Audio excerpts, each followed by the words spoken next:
Assalamualaikum warahmatullahi wabarakatuh. Bertemu lagi di channel Fatur Edukasi. Pada kali ini kita akan bersama-sama belajar tentang perpindahan kalor secara radiasi. Sebelum kita mulai belajar, terlebih dahulu berdoa terlebih dahulu agar nanti apa yang disampaikan dapat memberikan manfaat bagi kita semua. Serta silahkan kalian share video ini pada teman-teman kalian yang sedang belajar dari rumah, agar dapat memberikan manfaat yang lebih banyak kepada teman-teman kalian. Oke, langsung saja kita akan belajar berkaitan dengan perpindahan kalor secara radiasi.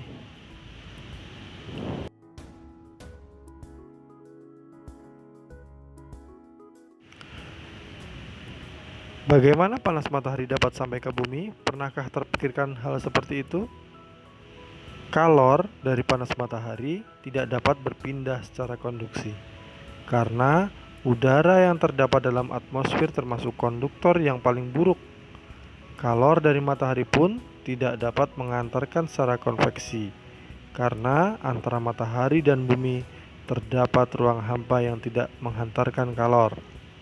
Jadi, kalor dari matahari merambat ke bumi tanpa melalui zat perantara. Bisa kita bayangkan bersama, ketika panas matahari tidak sampai ke bumi, maka bumi akan beku tanpa adanya sinar matahari yang menerpa. Berkaitan dengan radiasi itu sendiri, sebenarnya adalah proses perpindahan kalor yang tidak memerlukan zat perantara, dinamakan yaitu radiasi.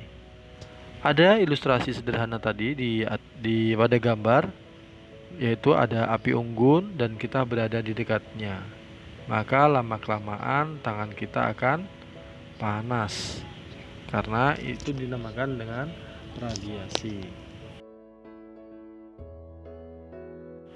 Radiasi itu sendiri sebenarnya tidak dapat dilihat, namun hanya dapat dirasakan. Kita mungkin bisa melihat cahaya mataharinya, tapi kita tidak dapat melihat bentuknya seperti apa. Ya, tapi kita dapat merasakan hangatnya sinar matahari yang menerpa bumi atau tubuh kita. Begitu juga ketika kita berada di dekat api unggun, kita tidak bisa merasakan bentuknya seperti apa dan sebagainya ya. Tapi kita dapat merasakan hangatnya yang menerpa tubuh kita. Kita tidak bisa melihat bentuknya seperti apa, tapi kita bisa merasakannya. Nah,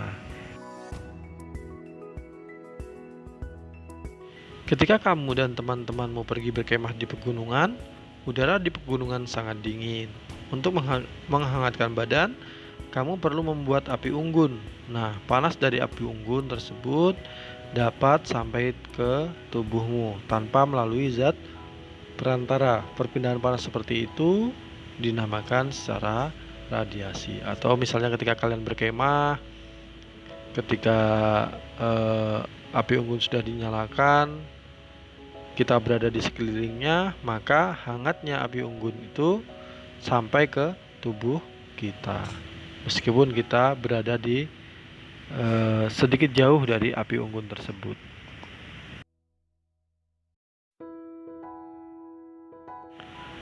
Jadi perpindahan panas secara radiasi itu sendiri tanpa memerlukan zat perantara atau menggunakan ruang hampa.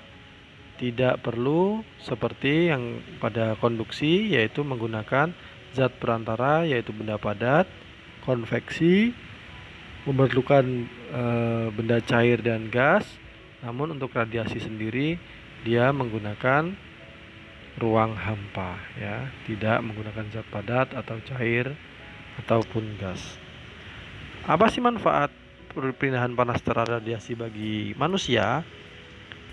Banyak juga. Bagi tumbuhan apakah ada? Ada, yaitu salah satunya adalah membantu proses fotosintesis. Fotosintesis itu sendiri adalah proses memasak makanan. Jadi tumbuhan ketika memasak makanan memerlukan sinar matahari. Dengan demikian, proses radiasi yang muncul akibat perpindahan panas dari matahari sampai ke bumi ternyata bisa memberikan manfaat bagi tumbuhan, yaitu untuk proses fotosintesis. Kalau untuk manusia ya jelas, pertama adalah menghangatkan tubuh, Karena ketika tanpa ada sinar matahari maka akan sangat dingin sekali suhu yang ada di permukaan bumi ini. Mengeringkan pakaian yang basah, misalnya dalam kehidupan kita sehari-hari, kita menjemur pakaian yang habis dicuci, itu ternyata memanfaatkan perpindahan panas secara radiasi. Bahkan para nelayan juga biasanya menggunakan perpindahan panas secara radiasi tersebut dengan untuk untuk apa? Untuk menjemur ikan misalnya ya. Itu sebagai contoh yang ada dalam lingkungan kita sehari-hari.